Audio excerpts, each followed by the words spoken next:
that we want the system to have. So it's that kind of like a metaphysical goal, as in my objective in life or something. So, as it's a state in the world, even a system or an agent that is human or something can have a goal. Okay? So just this between, right. Oh, the second one, usually a task is not related to many goals, but meaning stuff occurrence, so everyone has the same information for the coursework. Okay. So, first thing, so all what we saw basically is a way of getting the requirements from stakeholders or from existing persons. Another way of looking at things is to try, and the problem actually is to have accurate and precise and actually complete, although complete requirement can never be completely complete, but to have good enough requirements. So one way is to explore new ways of doing it. And the problem is going back to the definition of requirement engineering as a branch of engineering, etc. A lot of focus is given to scoping the problem and to kind of understanding the context and the system to use. So rather than kind of solving the problem or organizing the state. So by kind of focusing on an engineering and systematic technique, we kind of, there is a deviation to like this novelty and innovation. So what this kind of way of working with creative requirement elicitation try to go to kind of find more focus on innovation and the system to be. So one way is if you go with what we are trying to do is like either what the stakeholder wants, that we want to see what they didn't. We want to elicit the properties that they have never been taught, and at the same time, it's instead of scoping the problem, we are trying to enlarge the scope. Okay. So if you look at the requirement as we explore a state of possibilities, a state of, if you look at this requirement as kind of a large number of solutions or of properties, inventing requirements is either to kind of explore the state more largely, so removing constraints, etc. when you explore the state, or enlarging the state space. So by scoping the problem, we put kind of a barrier. So can we push the barrier and explore new ways of doing things? Okay? So the idea is not, we still need a systematic approach.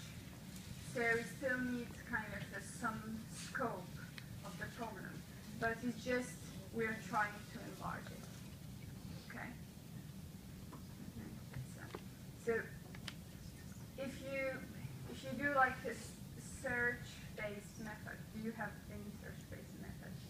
If you have a tree and you want to explore it, you have the kind of constraints or way to explore this tree. But because of this knowledge bias, etc., most acquisition technique will explore only a small part of the state. So trying to have this creative method is by exploring new ways, a new kind of new path in this whole complete requirements model. Does it make sense at all for you?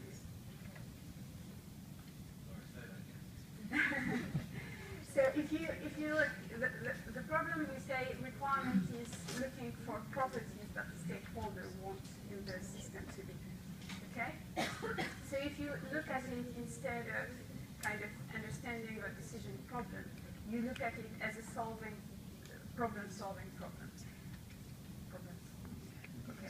So it's like something as we have a huge tree that we have to explore to find properties. Okay? So I guess you did like algorithm to explore tree, right?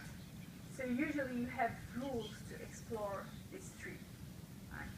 So ways of exploring it with the acquisition method, with the other acquisition techniques, you explore certain paths because you're directed either by kind of scenarios, either by, so you're restricted. So you don't explore the whole space, okay? And basically the space is so large that you can't explore it completely, okay? And that's why often requirements are very complete. What we try to do is just to have good enough instead of complete methods, okay? So one way is instead of having, because we have this tacit knowledge and this constraint and we explore only certain paths, we try to have what we call creative techniques, so novel. Novel as in situated, not novel as never used or something. So novel is either we explore new paths, so that have never been explored, but they still need to be useful. So to be useful, either we kind of relax this constraint, but it's still controlled, okay? So one technique is through creativity workshops. So we said that, for example, in the RAD workshop, you have meetings that you have an agenda and then you have stakeholders and you try to kind of elicit your requirements. So it's in the same spirit, but you kind of try to include some creativity techniques there as well. So it still happened on the earlier requirement. You don't start from nothing, so you still have some scope to your problem. So you have either a context diagram or a use case diagram. But in the creativity workshop, you try to come up with a richer use case specification. Okay? So usually the way a creativity workshop is done is usually a smaller number of stakeholders, and then you have kind of triggers for creativity. So you have games, you have a kind of cards here, you have a way to kind of structure also the information once it's obtained. And the main concept is actually to go through phases. So the idea is to go from, like you have preparation and incubation to illumination. And the idea is usually when it's in creativity method, you have this illumination, which is a small kind of time space, but that means a lot, where like the novel idea or you find new ideas comes. But it requires a lot of exploration. So at that time, you have just divergence. You kind of instate people to have ideas and to explore space. But once you reach this illumination thing, then you have to kind of verify and come up with a revised model. And basically, during the whole workshop, you kind of increase this you try to kind of increase divergence, but then you need to converge. So here, the illumination is through basically people have to be relaxed, so that's why there are all these toys, etc. But then there is all the verification, so you have these cards to sort out, etc.